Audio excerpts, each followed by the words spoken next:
L'accueil d'un apprenti dans sa structure doit être anticipé. C'est un événement important de la vie d'une entreprise qui ne doit pas être banalisé. Les premiers pas d'un apprenti dans une structure professionnelle conditionnent en effet la réussite de son apprentissage. Afin de faciliter l'intégration de l'apprenti dans votre entreprise, il est donc indispensable de réfléchir et préparer son arrivée.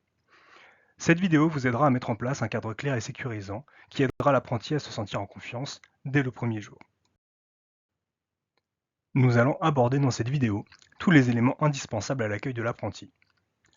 La maîtrise du référentiel métier et le sens du contrat d'apprentissage, l'adaptation de l'environnement de travail, la définition des missions de l'apprenti et l'organisation de son travail, l'implication de l'équipe de salariés, et enfin, l'identification des risques liés à l'entrée en apprentissage.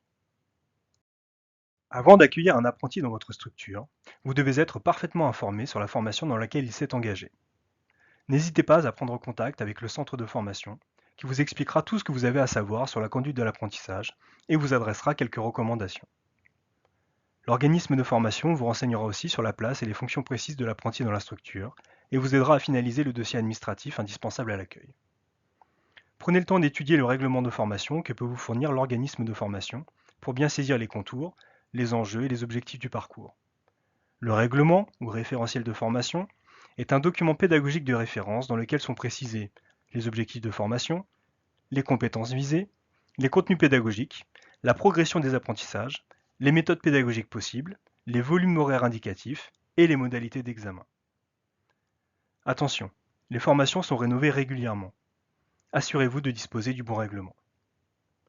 Tous ces renseignements vous aideront à identifier les objectifs professionnels précis de la formation et à clarifier votre place de maître d'apprentissage dans la conduite de la formation. Vous vous apprêtez à signer un contrat d'apprentissage. N'oubliez pas que ce contrat vous engage et engage toute l'équipe de votre structure. Ce contrat vous oblige vis-à-vis de l'apprenti. Il vous investit d'un devoir d'accompagnement et de formation. Pendant toute la durée du contrat, vous devrez mettre en œuvre les conditions nécessaires à l'épanouissement professionnel du stagiaire, à sa progression, à l'acquisition de compétences professionnelles et à l'obtention de son diplôme. Le contrat d'apprentissage associe une formation d'entreprise à une formation en CFA. Le temps de travail en entreprise est donc un temps de formation qui prend appui sur des situations de travail. Attention néanmoins, l'apprenti, bien que faisant partie de l'effectif salarié, est également en formation. Vous devez impérativement permettre l'évolution de votre apprenti en lui confiant des tâches utiles et diversifiées et accompagner sa progression. Vous ne devez pas lui confier uniquement des tâches ingrates et répétitives, sans intérêt ni valorisation, même si la réalité des professions équestres implique aussi ce type d'activité. À travers le contrat d'apprentissage, l'apprenti se met au service de l'entreprise. En investissant du temps dans sa formation, le maître d'apprentissage œuvre aussi pour le bon fonctionnement et la qualité de l'offre de service proposée par son entreprise. L'apprenti doit s'impliquer avec sérieux et volonté, mais il est là pour se former dans un milieu qui le passionne. Il serait dommage de l'en dégoûter. Pour que votre apprenti se sente accueilli dans la structure, vous devez lui préparer un espace de travail personnalisé. Un poste de travail, quelques outils, un vestiaire, un fond de matériel ou une tenue professionnelle marquée du logo du centre équestre. Il est important que cet espace soit matérialisé pour que l'apprenti sache où s'installer dès son premier jour d'apprentissage et qu'il identifie cet espace comme un repère. Cet espace doit faciliter sa prise de poste et permettre ensuite une mise au travail immédiate et une prise d'autonomie progressive. Si vous accueillez un apprenti en situation de handicap, vous veillerez à adapter cet espace à sa mobilité et à ses capacités. Avant même l'arrivée de l'apprenti sur votre structure, vous devez définir les objectifs et les missions de son apprentissage. Ces missions ne doivent pas être définies au hasard, ni seulement dans l'intérêt de la structure. Les objectifs de l'apprentissage sont définis dans le référentiel de compétences et déclinés dans le plan de formation et le ruban pédagogique élaboré par le centre de formation. Il est important d'entrer en contact avec l'organisme de formation qui doit vous fournir ces documents et vous aider à délimiter les contours des missions de l'apprenti. Dans ce cadre, vous pouvez ensuite définir les missions propres à l'activité de votre structure, mais aussi en fonction des demandes de l'apprenti qui nourrit sans doute des attentes vis-à-vis de son apprentissage.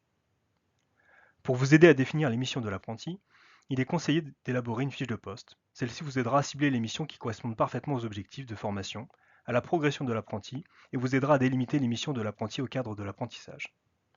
N'hésitez pas à demander à l'organisme de formation de vous fournir un livret d'alternance avant l'arrivée de votre apprenti. Tous les objectifs professionnels et le découpage pédagogique y sont expliqués. Cet outil peut aussi vous aider à construire votre fiche de poste. Vous veillerez ensuite à organiser et planifier les activités de votre apprenti. Commencez par identifier vos propres périodes de disponibilité.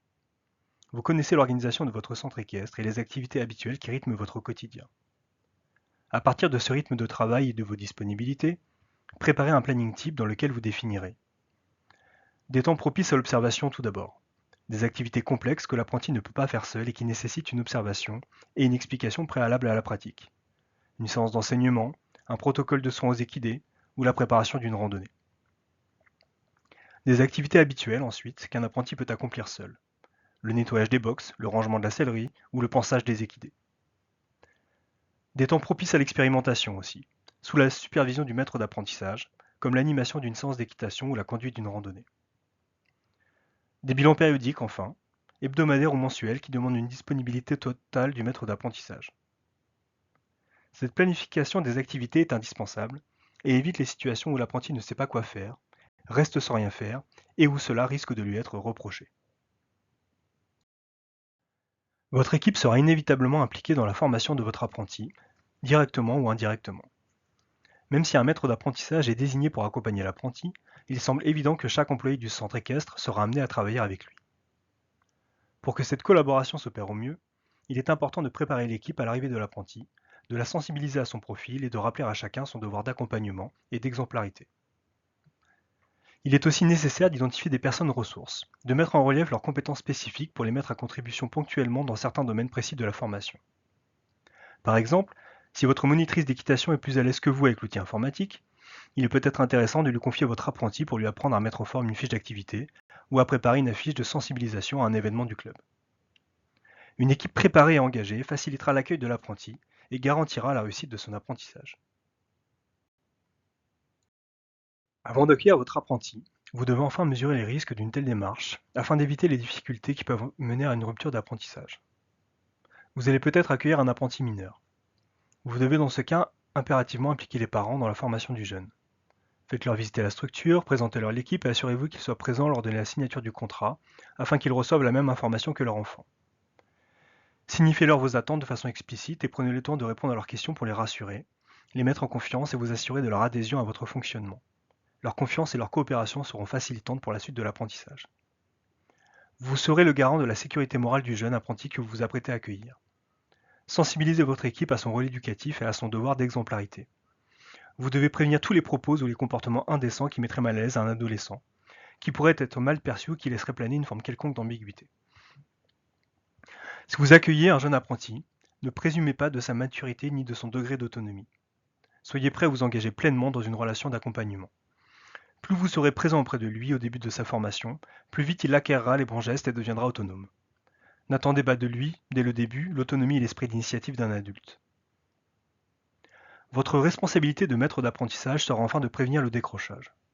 Pour cela, il est important que vous questionnez en amont le sens et l'intérêt des activités qui lui seront confiées. Même s'il existe des tâches ingrates, inhérentes à chaque métier, il ne serait pas pertinent de faire découvrir le métier à votre apprenti qu'à travers ses travaux déplaisants et répétitifs. Il faut aussi lui laisser entrevoir très tôt les plaisirs du métier. Une démotivation précoce vient souvent d'une répétition démesurée de ces tâches ingrates. Interrogez aussi votre posture d'autorité. Si un maître d'apprentissage doit être ferme dans ses décisions et explicite dans ses demandes, il n'est pas nécessaire qu'il use d'une autorité excessive. La fermeté ou le cadre n'empêche pas le respect et la bienveillance. Assurez-vous aussi que tous les membres de votre équipe soient au clair avec ces nuances. Enfin, organisez de bonnes conditions de travail. Les activités équestres sont physiques, se déroulent pour la plupart en extérieur et par tous les temps. Organisez le planning de l'apprenti de façon à varier les activités et les conditions de travail, alterner les activités en intérieur et en extérieur, les activités physiques et les activités de réflexion. Aménagez des temps de pause et mettez à disposition des salles chauffées. Évitez aussi les journées à rallonge avec des pauses méridiennes trop longues qui prolongent inutilement la journée de travail de l'apprenti. L'essentiel à retenir pour préparer l'arrivée de votre apprenti. Proposez tout d'abord un cadre d'accueil rassurant et sécurisant qui le mette à l'aise et facilite son intégration dans la structure. Bien définir ensuite le contour des missions qui lui seront confiées, en veillant au sens, à l'intérêt et à la diversité de ces missions. S'engager enfin avec son équipe dans une démarche de formation et d'accompagnement de l'apprenti qui permette l'acquisition de compétences et soutiennent sa motivation.